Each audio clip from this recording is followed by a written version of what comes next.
y me confirman, por favor, que puedan observar.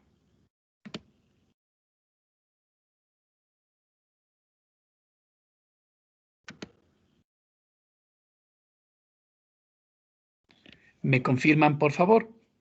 Sí, se observa, Sí, ya se ve. Bien.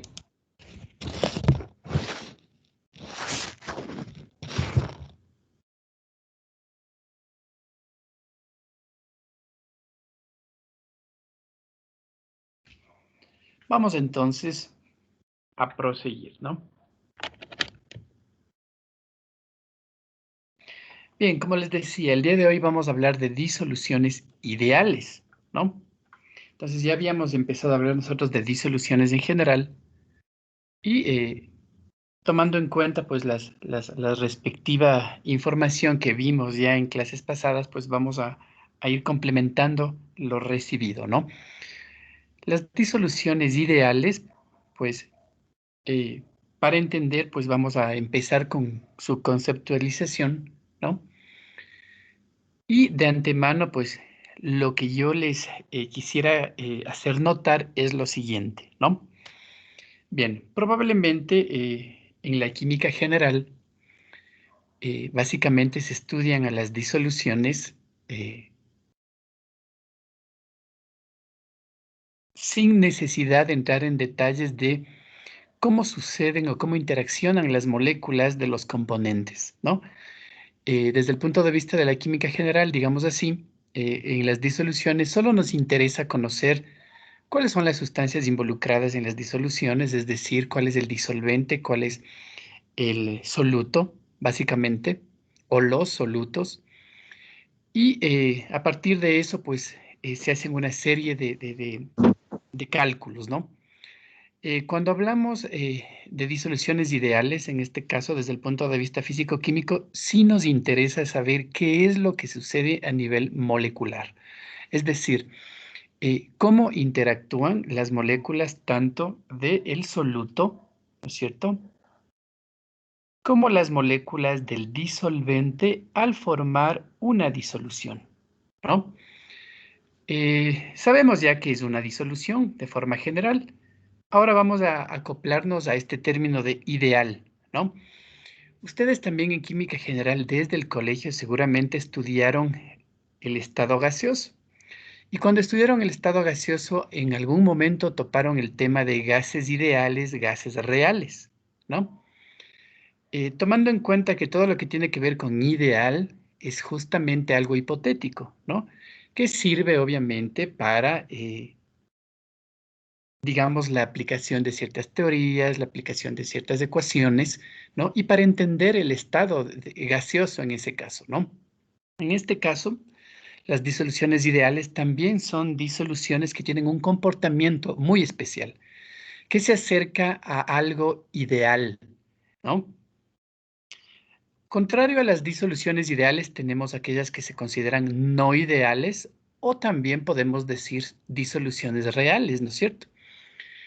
Tomando en cuenta eso, pues vamos a avanzar con esta conceptualización, ¿no? La diferencia entonces radica entre lo ideal y no ideal, básicamente en las interacciones de las moléculas de los componentes que están involucrados. Básicamente es eso lo que hace la diferencia. Bien, tenemos aquí una definición, perdón, de lo que es una disolución ideal, ¿no es cierto? Bien. Nos vamos a fijar entonces en este primer párrafo y literalmente dice lo siguiente. Es una disolución donde las moléculas de las distintas especies son tan parecidas unas a otras que las moléculas de un componente de la disolución pueden reemplazar a moléculas de otro componente sin modificar la estructura espacial o la energía de las interacciones intermoleculares de la disolución. ¿Ya? Entonces, justamente lo que teníamos en esta imagen, en una solución ideal, estas moléculas del disolvente y las moléculas del soluto que se mezclan, ¿no es cierto?, tienen un comportamiento tan parecido tanto las del un componente como las del otro componente, que justamente las unas pueden reemplazar a las otras sin modificar la estructura espacial de la disolución resultante, ¿no es cierto? Eso es lo que nos dice básicamente esta definición en el primer párrafo, ¿no?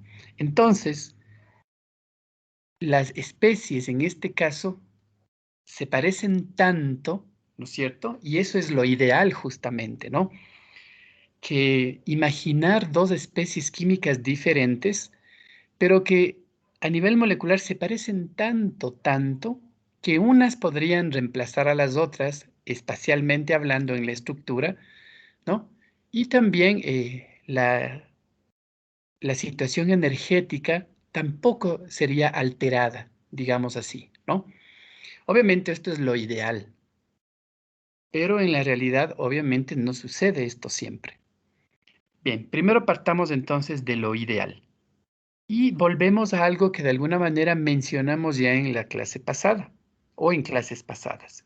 Una disolución de dos componentes, por ejemplo, tenemos un componente A y un componente B. Estamos hablando en términos generales, ¿no? Una disolución que tiene dos componentes, A y B en este caso.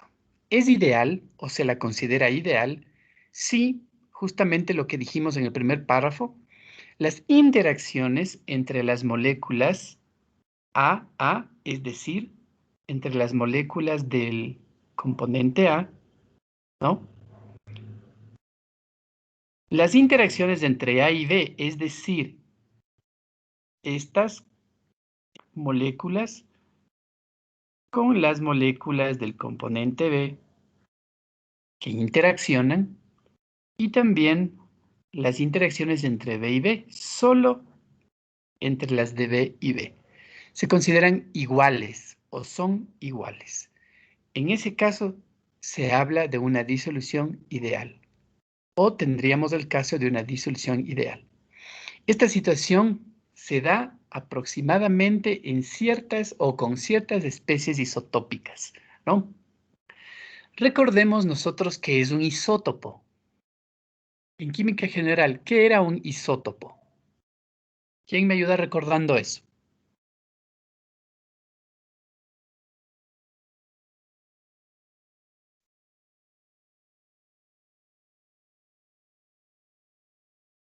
A ver, ¿quién me recuerda Los qué que es un tenían isótopo? diferente masa.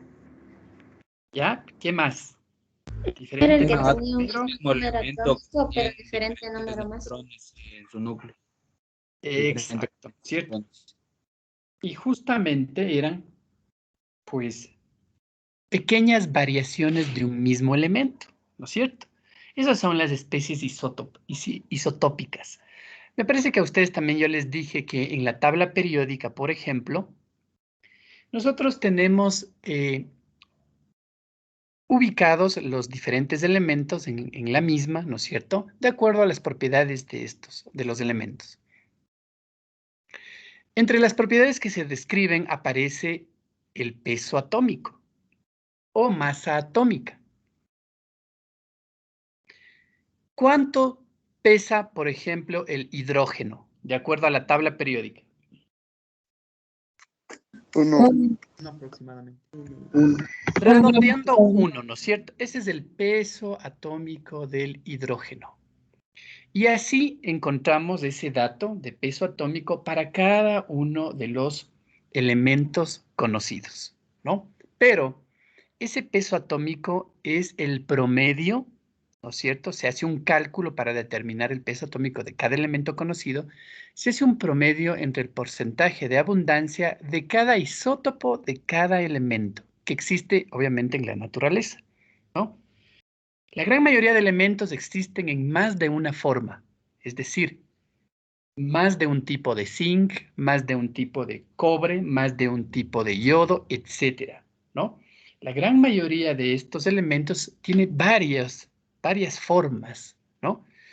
Seguimos hablando del mismo elemento, pero tiene pequeñas diferencias a nivel, digamos, de su estructura electrónica y también de todos las partículas subatómicas. Eso es lo que varía, ¿no? Por ejemplo, en el caso del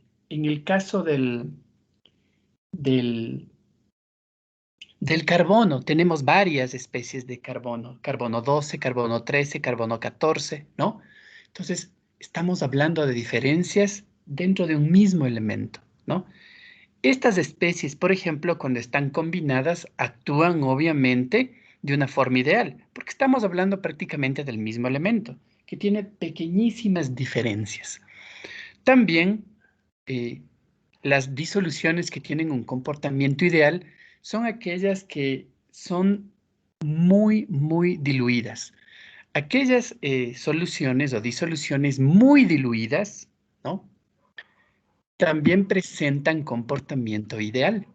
En cambio, cuando la concentración va aumentando, va perdiendo esa idealidad y se va haciendo no ideal, es decir, lo contrario, ¿no es cierto?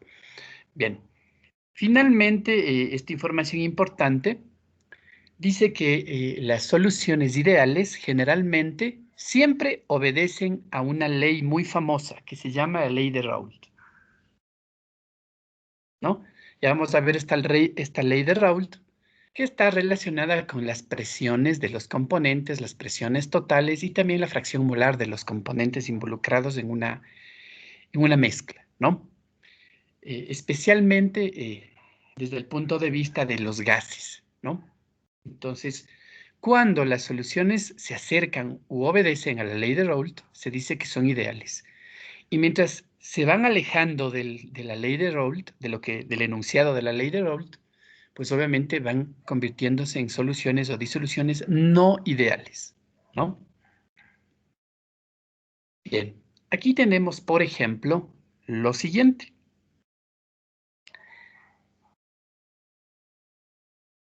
Podemos observar, en primer lugar, el esquema que tenemos al lado derecho. Observamos al lado izquierdo del gráfico un líquido X, ¿no es cierto?, en un recipiente, y observamos, ¿no es cierto?, que en la parte superior tenemos la presencia de moléculas que están coloreadas, obviamente, con diferentes tonos, ¿no? Esta solución que tenemos aquí graficada está en contacto con el aire, ¿no es cierto? Aquí, claramente, como es un recipiente abierto, está en contacto con el aire. A la derecha observamos, en cambio, el mismo recipiente con el mismo líquido, pero con la novedad de que nos dice líquido más vapor. Ahora, nosotros tenemos la interacción de los vapores generados en el lecho de líquido, cualquiera que éste sea, por un lado. Y tenemos la interacción de estas moléculas gaseosas que salen del seno del líquido e interactúan con el aire, que también es un gas. Existe entonces un intercambio, ¿no?, digamos así, entre el gas aire y el gas que se desprende del líquido, ¿no? Si este líquido es agua, pues estamos hablando de que el gas que se desprende del líquido agua, pues es el agua vapor, ¿no es cierto? O vapor de agua. Esto se incentiva cuando la temperatura del líquido aumenta. Nosotros sabemos que los líquidos comienzan a vaporizarse cuando elevamos la temperatura, ¿no? Se desequilibra la presión de vapor, es decir, esta aumenta, vence a la presión atmosférica y comienza a desprenderse los vapores de la masa del líquido, ¿no? Esta interacción que observamos aquí, pues es muy importante, ya que esto que en términos generales podemos ver en el ejemplo, en el gráfico, sucede de forma real con cada solución que nosotros preparamos o tenemos o estudiamos, ¿no? Y esta interacción puede verse aumentada cuando el líquido con el que estemos trabajando o con el que estemos tratando sea muy volátil, ¿no? Eso quiere decir que con mucha facilidad se convertirá en vapor. Bien, Para complementar la información que tenemos aquí, quiero que revisemos lo que dice cada uno de estos párrafos. La interacción atractiva quiere decir interacción entre moléculas de las sustancias diferentes, ¿no? Atractiva, ¿por qué? Porque nosotros sabemos que a nivel molecular tenemos afinidad entre ciertos tipos de moléculas dependiendo de su configuración electrónica, dependiendo de su carga, ¿no? A eso se refiere con las interacciones atractivas. En este caso, en un líquido, estas varían radicalmente gracias a la variación de los puntos de ebullición de las sustancias involucradas. Como por ejemplo, tenemos aquí dos sustancias, helio y hafnio, con dos puntos de ebullición bastante diferentes, ¿no? 4.2 y 5400 Kelvin respectivamente. Entonces, esta interacción va a ser mayor, ¿no? Mientras, obviamente, exista gran variación entre ciertas propiedades específicas de las sustancias, como por ejemplo el punto de ebullición, ¿no? También podemos decir que un modelo para disoluciones o soluciones de las que estamos hablando, ¿no es cierto?, debe tomar en cuenta siempre esta fase de vapor que se forma en la parte superior de los recipientes que contienen líquidos y que logra el equilibrio con la disolución, ¿no? Momentáneamente aquí hay un equilibrio. Es un equilibrio natural y espontáneo que se da entre justamente la presión atmosférica, si estamos hablando de un recipiente destapado, y el líquido. Existe un equilibrio entonces, y este equilibrio se rompe, por ejemplo, cuando se incrementa la temperatura, ya sea porque inducimos calor, como por ejemplo a través de un mechero, a través de inducción, a través de contacto con la llama, etcétera, ¿no? Bien, si consideramos, ya dando un ejemplo un poquito más particular, nos dice que pensemos nosotros en el benceno líquido, que es un solvente orgánico muy conocido, ¿no? Y que tal vez ustedes lo conozcan, hayan trabajado con él en el laboratorio. Una de sus características es que es bastante volátil, ¿no? Eso quiere decir que fácilmente formará vapores. Si consideramos el benceno líquido puro, ¿ya? En un recipiente, en una habitación cerrada, esto nos pide que planteemos y nos imaginemos, como el líquido está inicialmente en equilibrio con la fase de vapor que está encima de él, ¿no? Hay una presión parcial o nula del benceno, ¿no es cierto? Una presión parcial, perdón, no nula, es decir, que sí debe tomarse en cuenta, del benceno, ¿no es cierto? Y el aire que rodea el recipiente.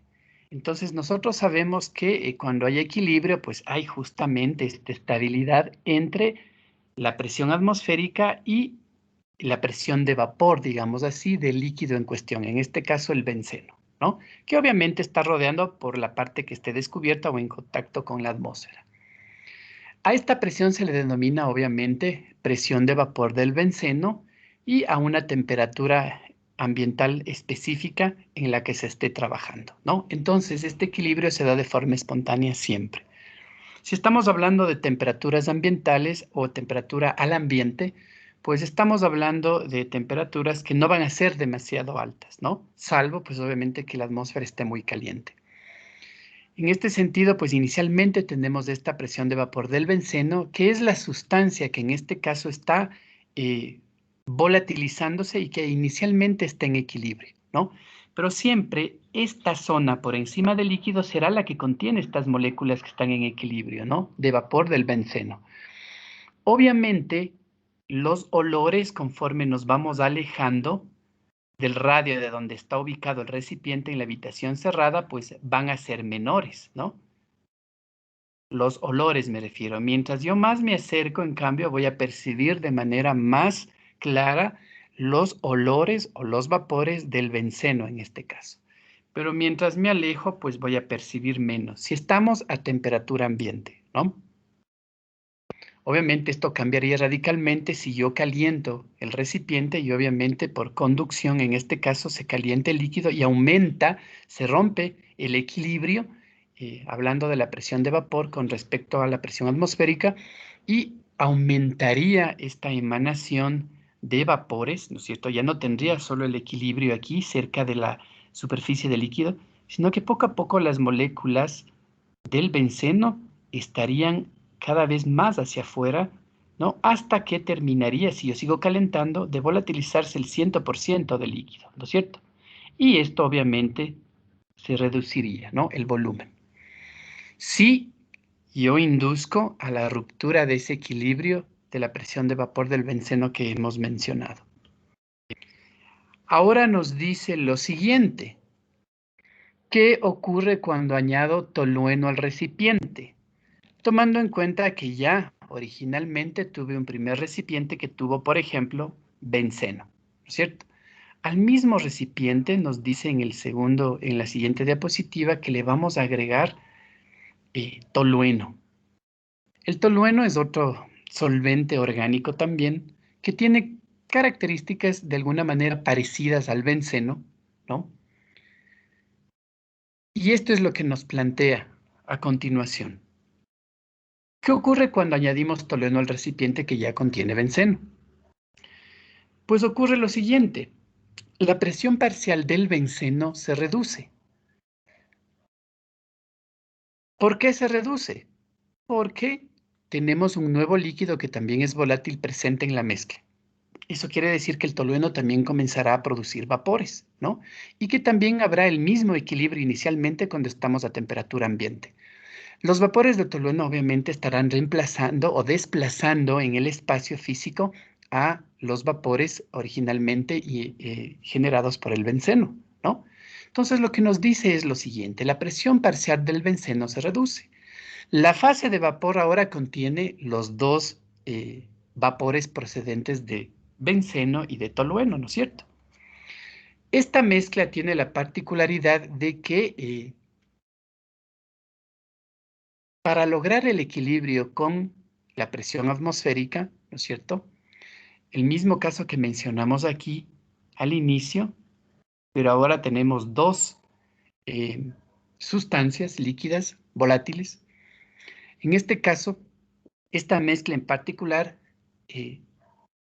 cada líquido ejercerá una presión que se conoce como presión parcial o presión de cada componente, en este caso del benceno y del tolueno. Y si nosotros sumamos las presiones parciales de ambos componentes, benceno y tolueno, pues tendremos lo que se conoce como una presión total, ¿no? Bien, nosotros podemos observar una relación que justamente es la famosa ecuación de Raoult o de la ley de Raoult, que es la que está justamente encerrada aquí en este recuadro, donde podemos observar que tanto tenemos una P sub I, que es una presión del componente I, presión de vapor de la sustancia I, ¿no es cierto?, en la disolución ideal. Esta T que vemos a ambos lados, pues simplemente nos dice que estamos a la misma temperatura, a una temperatura T en ambos casos, ¿no? Es constante la temperatura, eso es lo que nos dice este paréntesis T.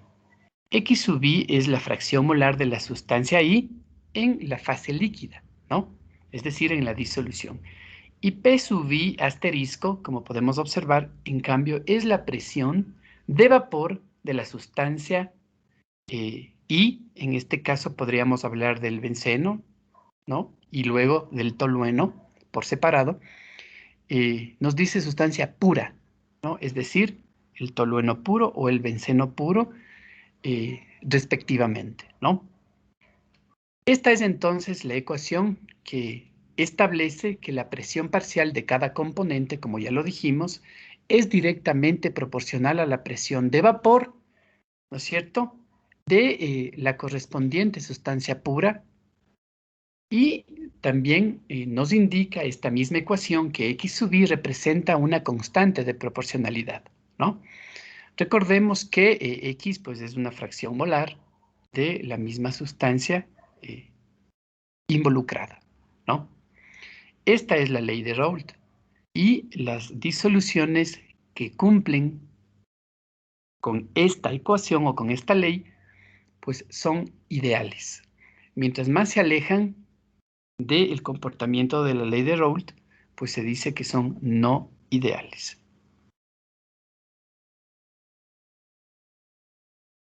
Por ejemplo,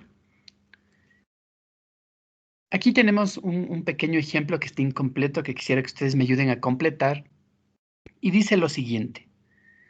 Consideremos una disolución ideal de benceno y tolueno, el mismo ejemplo del que estábamos revisando en la diapositiva anterior, ¿no? Donde la fracción molar de B, en este caso B representa el benceno y T representa el tolueno. Entonces la fracción molar de B de benceno es 0,7, ¿no? Se nos da también como datos adicionales que las presiones de vapor del benceno es 74,7 milímetros de mercurio y la presión también, en este caso del tolueno, es 22,3 milímetros de mercurio, en ambos casos en estado puro, ¿no? Bien.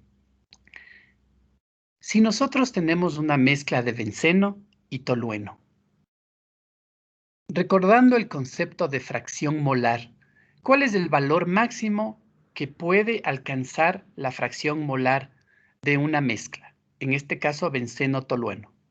¿Cuál es el valor de fracción molar máximo que puede darme esa mezcla? 1. 1, ¿no es cierto? Bien. Si la fracción molar de benceno es 0,7, ¿cuánto será la fracción molar de tolueno? 0,3. Exacto. Implícitamente yo sé que la fracción molar del tolueno será 0,3, porque sabemos que 1 será igual a la fracción molar del benceno más la fracción molar del tolueno, ¿no es cierto? Nosotros, como en este pequeño ejemplo, nos interesa hacer el cálculo de la presión, digamos así, total, tomando en cuenta que nos dice que son dos sustancias que forman una disolución ideal, es decir, obedecen a la ley de Raoult. Claramente podemos aplicar esta ley para nosotros calcular la presión de vapor de cada componente, porque estamos asumiendo que las condiciones de temperatura seguramente serán las mismas para ambas sustancias y obviamente para la mezcla. La presión, entonces, del benceno será igual a la fracción molar de benceno que multiplica la presión justamente parcial del benceno puro, ¿no? La misma se aplica para el tolueno, ¿no? Y nosotros tenemos datos 0,7 que nos dé el ejercicio, 74,7 que nos dé el ejercicio, 0,3 que nosotros podemos deducir fácilmente a partir del concepto de fracción molar y que son una mezcla binaria, y 22,3 que nos da el dato, el ejercicio, ¿no? Nosotros vamos a calcular la presión de cada componente. Simplemente vamos a multiplicar y ustedes me van a ayudar con su calculadora 0,7 por 74,7. ¿Cuál es el 52. resultado? 52.29. 52,29. Y en el segundo caso, 6,69. 6,69. 6,69. Recordemos que la fracción molar no tiene unidades, por tanto, son milímetros de mercurio en ambos casos. Si yo quiero, pues, conocer, ¿no es cierto?, cuál es la presión total en este caso, lo único que me toca hacer es una sumatoria, ¿no es cierto? Simplemente sumo esos dos resultados. ¿Y cuál sería el resultado? 58.98. 58,98 milímetros de mercurio, ¿no? Entonces, miren, esto, porque esta mezcla binaria es ideal, benceno-tolueno, pues las moléculas de cada componente, de cada sustancia, son tan parecidas, ¿no?, que uno reemplaza a la otra fácilmente en el espacio estructural del medio en donde sucedió la mezcla, justamente. Es por eso que esta ecuación de Raoult aplica directamente y no tengo ningún problema. Ahora, cuando nosotros tenemos un comportamiento no ideal, esta ecuación de Raoult obviamente tiene que, para poder aplicarse, tiene que ser modificada, ¿no? Y debemos tomar en cuenta justamente esa variación entre las sustancias que están en disolución. Obviamente, mientras más se alejen de la ley de Raoult, hay consideraciones que yo debo tomar en cuenta cuando quiero hacer este tipo de cálculos, por ejemplo, una presión total, ¿no? Recuerdan que cuando hablamos de las cantidades molares parciales, nosotros dijimos que en el caso, por ejemplo, de todas las propiedades que revisamos, entre ellas, por ejemplo, el volumen, entropía, entalpía, energía interna, ¿se acuerdan?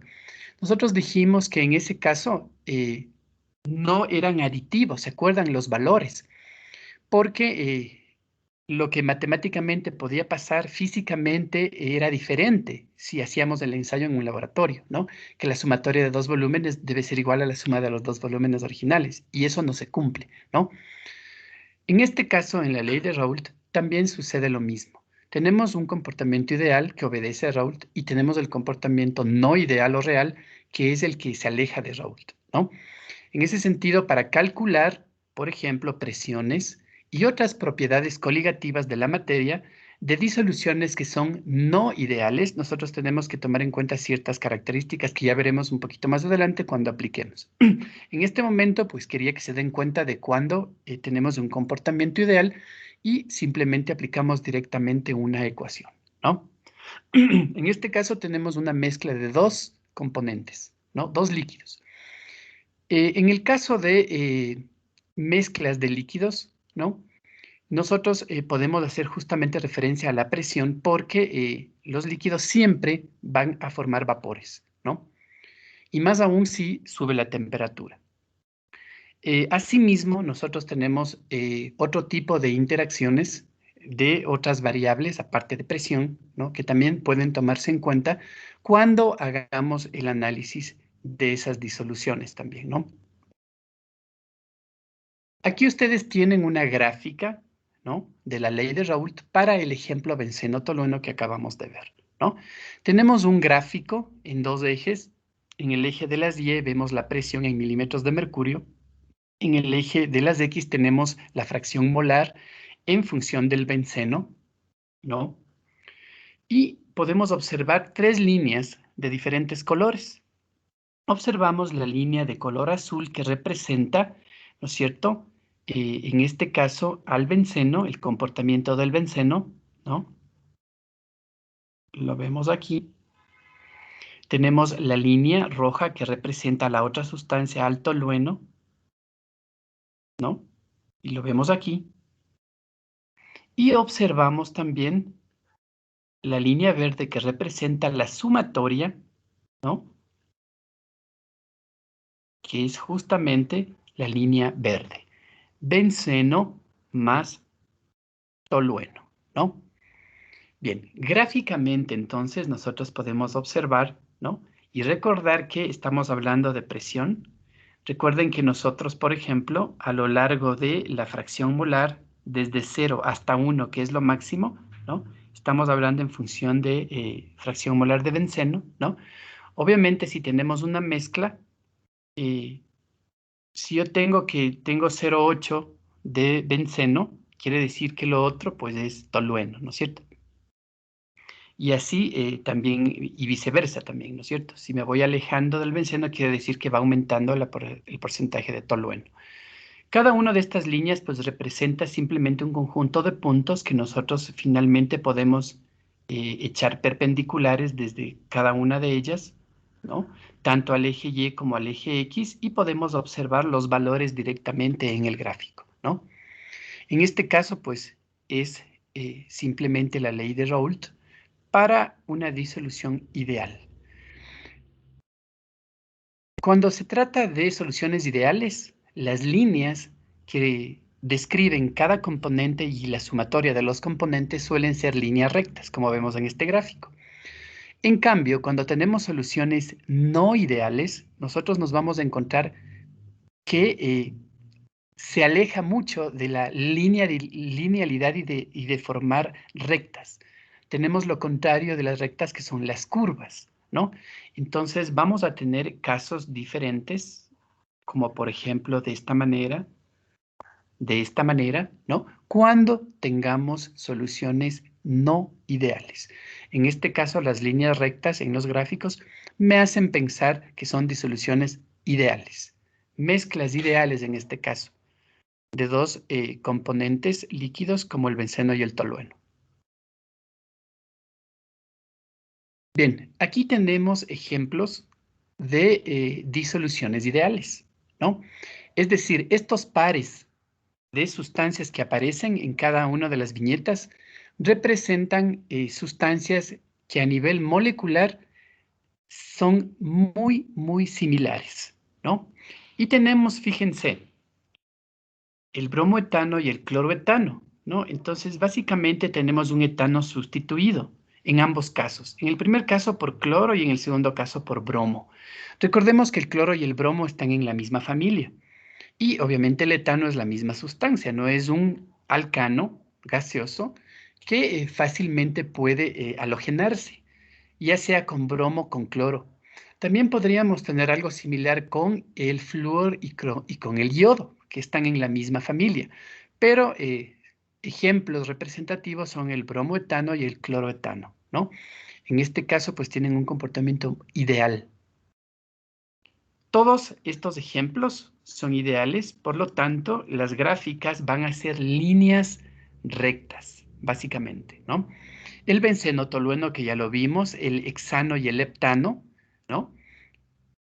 También son bastante similares. Fíjense que son dos alcanos que lo único que se diferencian es un carbono más en el caso del heptano en relación con el hexano, ¿no? Clorobenceno y bromobenceno, el mismo caso, ¿no? Tenemos aquí el benceno sustituido por bromo, benceno sustituido por cloro, y simplemente tenemos los mismos casos de similitud, ¿no? Tenemos el tetracloruro de carbono y el tetracloruro de silicio, ¿no? También tenemos casos similares. Tenemos el cloruro, son ambos cloruros, y tenemos el carbono y el silicio que están en la misma familia, ¿no? Están en el grupo 4 de los carbonoides, ¿no? O carbonados. Entonces, en ese sentido, pues nos damos cuenta que va a haber similitud, ¿no? El cloruro de N-butilo y el bromuro de N-butilo, pues el mismo caso, ¿no? Son soluciones ideales. Tenemos el bromuro de etilo y el ioduro de etilo, que también son soluciones ideales, ¿no? Y que son ejemplos típicos de soluciones ideales. Cualquiera de estas combinaciones, de estos pares de líquidos, todos son líquidos, excepto el etano, que es gas, pero obviamente en el momento que se transforman, pueden tener también formas diferentes, ¿no? Estos son entonces ejemplos de soluciones ideales, típicas, y de una vez he creído conveniente colocar información en relación a diferencia con las disoluciones no ideales, ¿no? Como estamos empezando a hablar de lo ideal, entonces de una vez para tener claro la diferencia con lo no ideal o real, también se puede decir, ¿no? Bien, en síntesis, las diferencias más importantes son las siguientes. En una disolución o solución ideal, la asociación entre todas las moléculas, ¿no es cierto?, que están involucradas en este caso en la solución, ¿no es cierto?, son justamente aquellas que no alteran, como habíamos dicho, la estructura inicial o la energía inicial de la disolución que combina las dos sustancias, ¿no es cierto? En este caso debemos decir que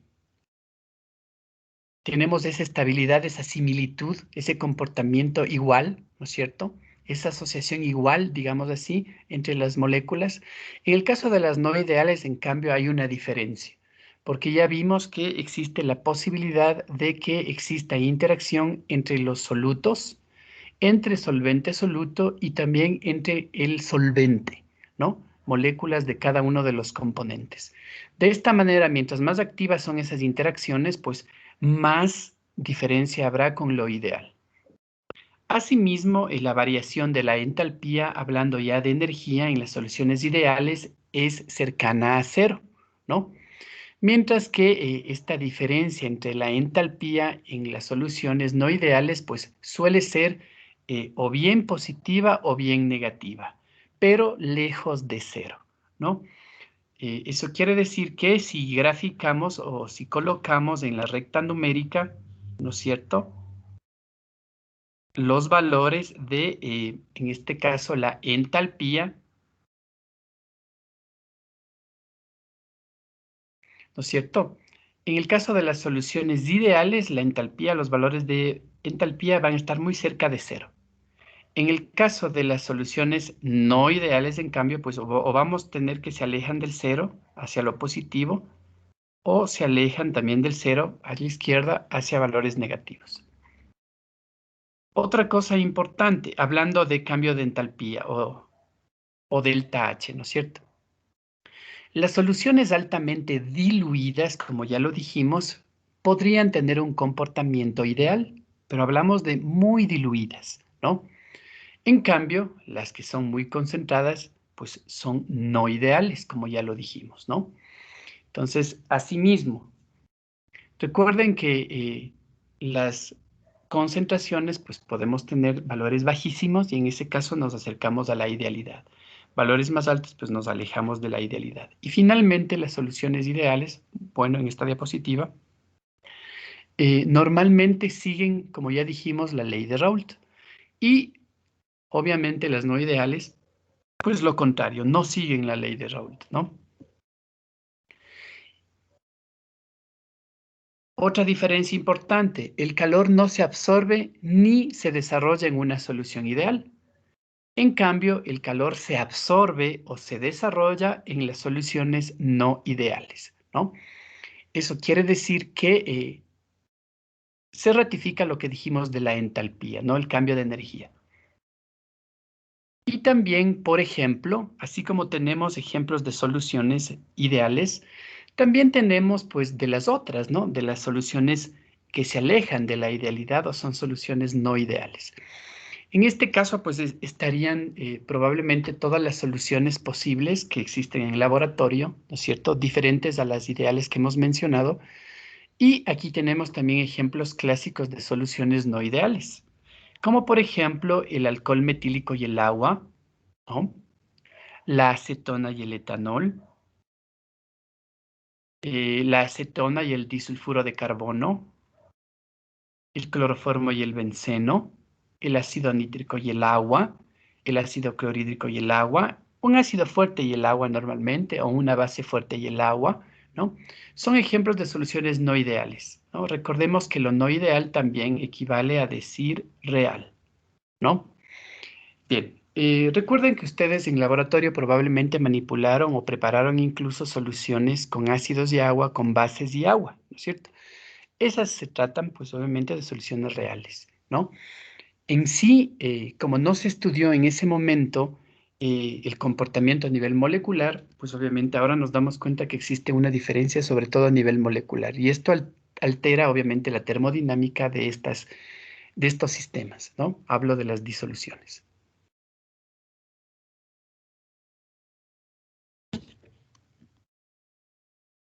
Bien, a continuación vamos a complementar un poquito con la revisión de algunas ecuaciones que se utilizan cuando se analizan sistemas de disoluciones ideales y también como base para las no ideales, ¿no?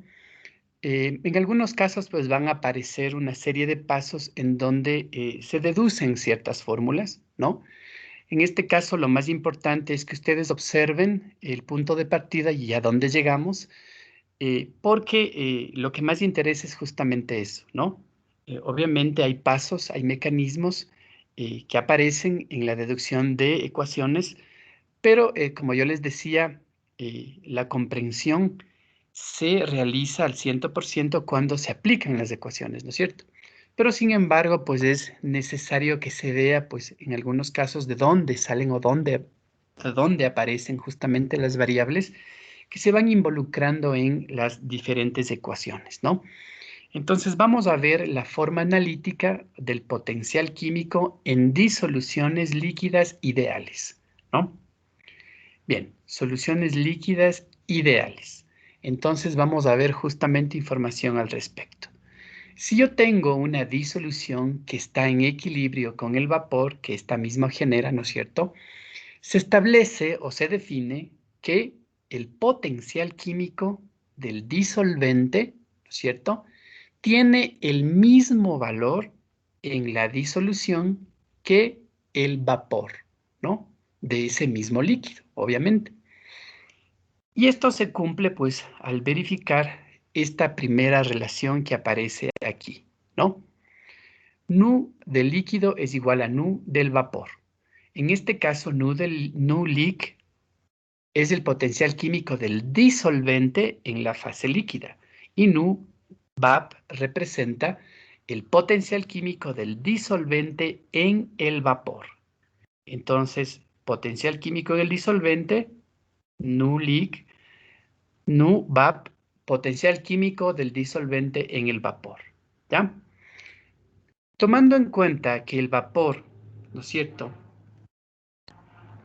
se genera, digamos así, en el disolvente puro a una presión determinada, nu vap también puede ser reescrito como aparece en la parte baja de la diapositiva.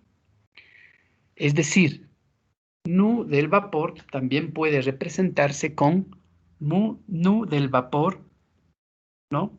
Vemos que este es inicial o elevado a la 0, más RT por logaritmo natural de X, ¿no? De esa manera también se puede representar entonces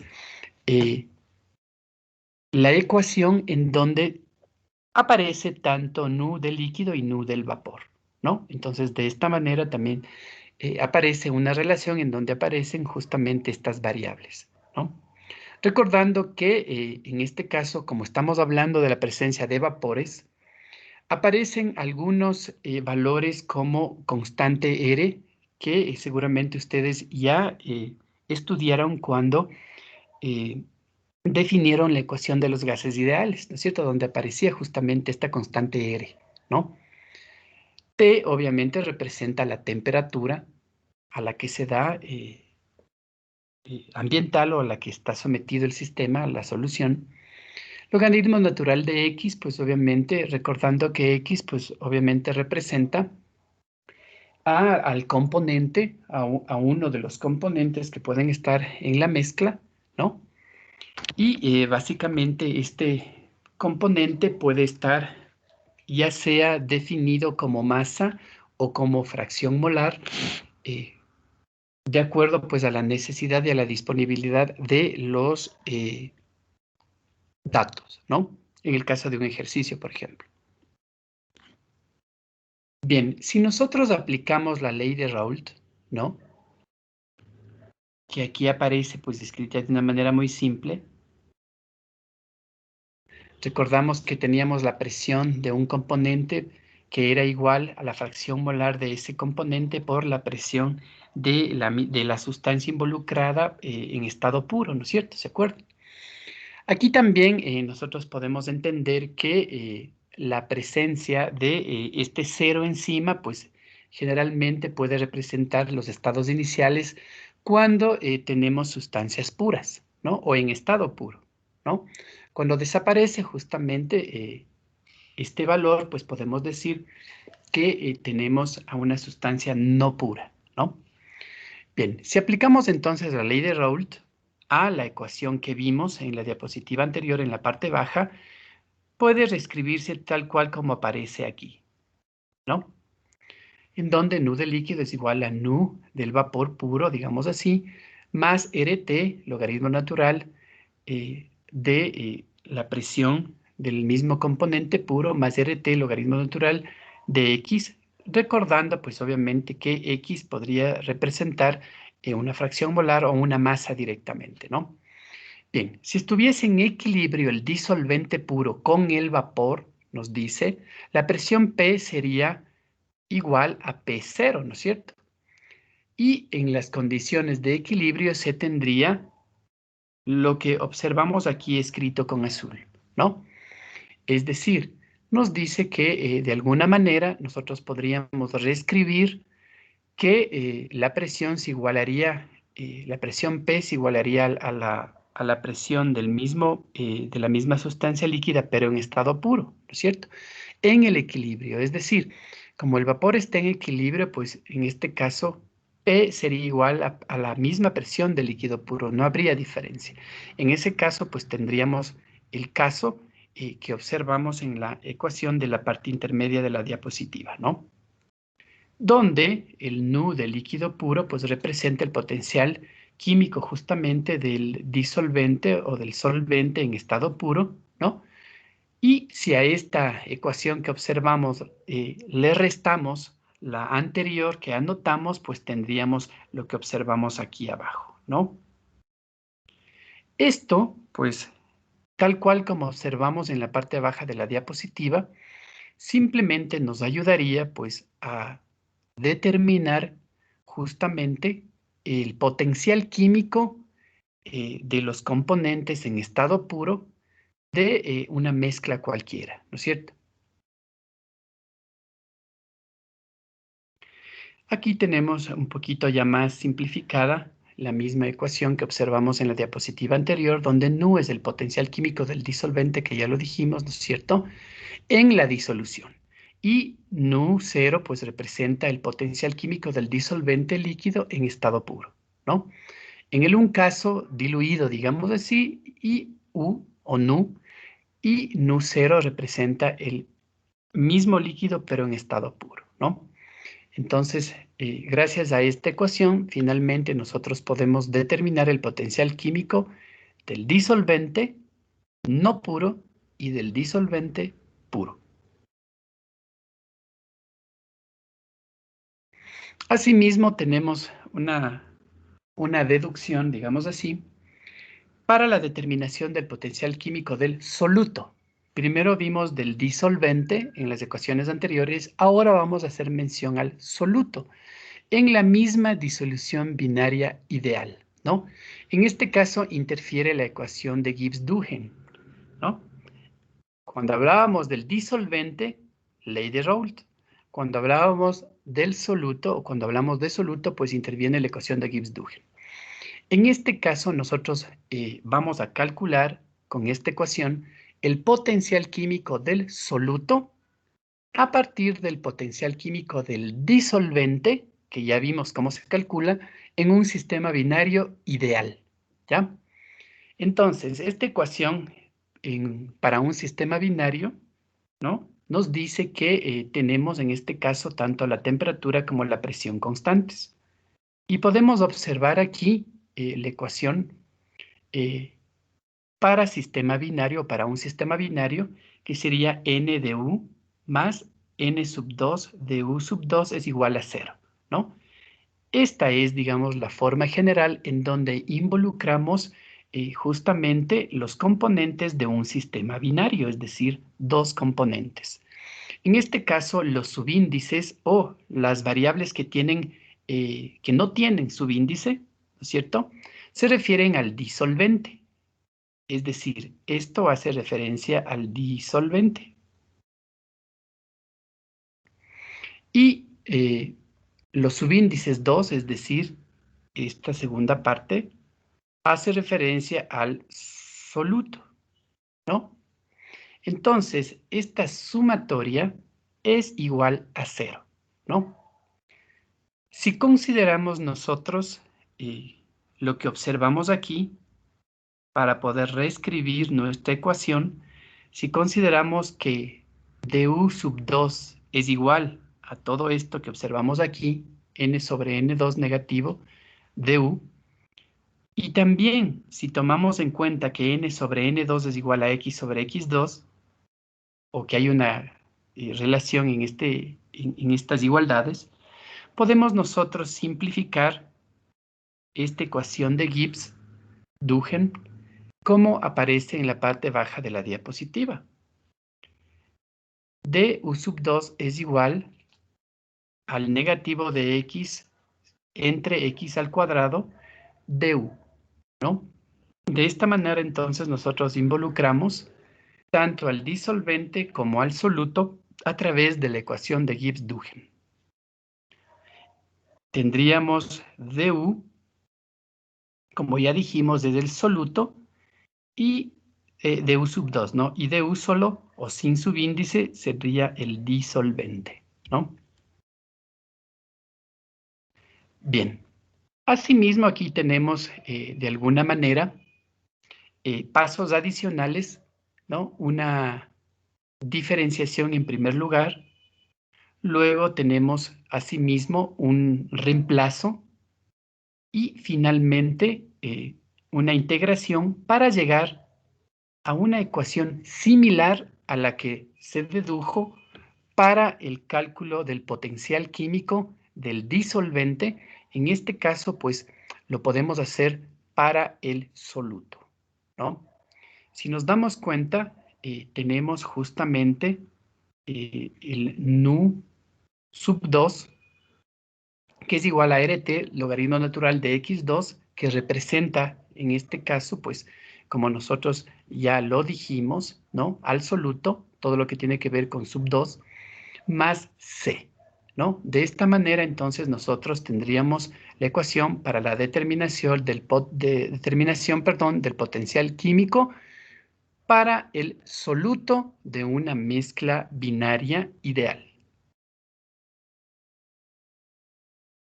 Entonces, si x sub 2 se aumenta hasta alcanzar la unidad, el líquido se vuelve soluto líquido puro y nu sub 2 se convierte en nu sub 2 puro, el potencial químico del soluto puro, ¿no?